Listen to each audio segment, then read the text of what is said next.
Hey guys, how's it going? Ghostly Rich here. As you can see, we just put this fast lane top, or the Fastback top here on the Jeep 2015.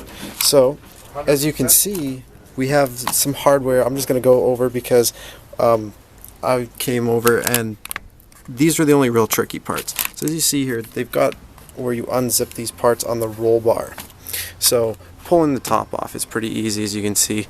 I'll just quickly go over it. There's 3 bolts along the inside on there, and then there's 2 on the top. Of course, as you know, there's the 2 hooks and the 2 top pieces. Everyone probably knows how to take off the T-tops. I'm not really worried, but just for the top, it's pretty easy. You've got 8 bolts in total, 2 here and 3 down on below. Then you're going to have a safety clip on the inside here. You'll see a little safety red clip. You pop it this way, and then you can pull it off. Super easy, and same with the reservoir. Just pop that off. It's just a slide hose. Again, you can stuff this with a screw or something if you don't want any liquid coming out. Probably your best bet, but that's what that does. Now, once you're back over here, let's quickly go over these brackets. Now, they show you pulling out these bolts, but what they're not really good at telling you is, one, when you pull out this bolt, there's another bolt here. You need to actually pop out both bolts, which you see up there. Back here, you're going to put another bracket. On the top bracket, which is right here, you have to make a small incision on the roll bar.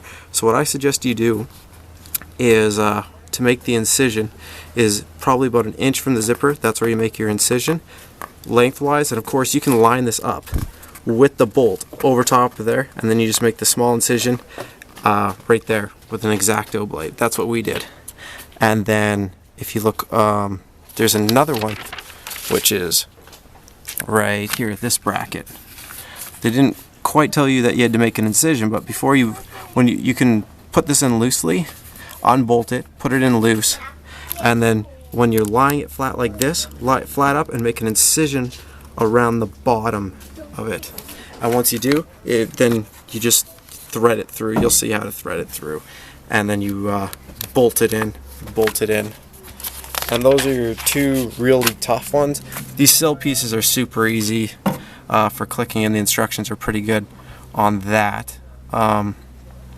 Again, it's just pressing it in and tying it in with the long M8 ones. Once you get all those in, let's see. This was all just straightforward stuff. If you got your instructions, it's super easy.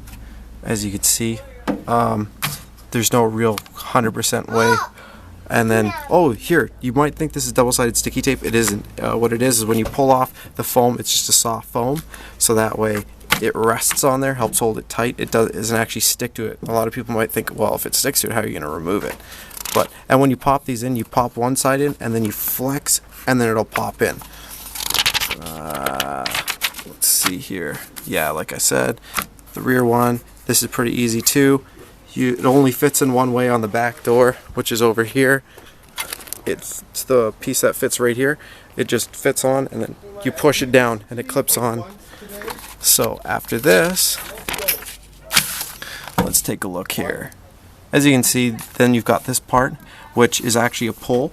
You pull this black part out, and then it opens up the hole, and you drop it down and lock in. After those are locked in, you just continue on. It's pretty straightforward after that. Again, after this, just follow the instructions. I just wanted to go over the incision piece, and once you're done, it looks like that. Looks pretty sick. Anyways, if you have any questions and you're putting this together, feel free to post in the comment section below, and I'll try and help you out the best I can. Thanks again for watching. Have a great day.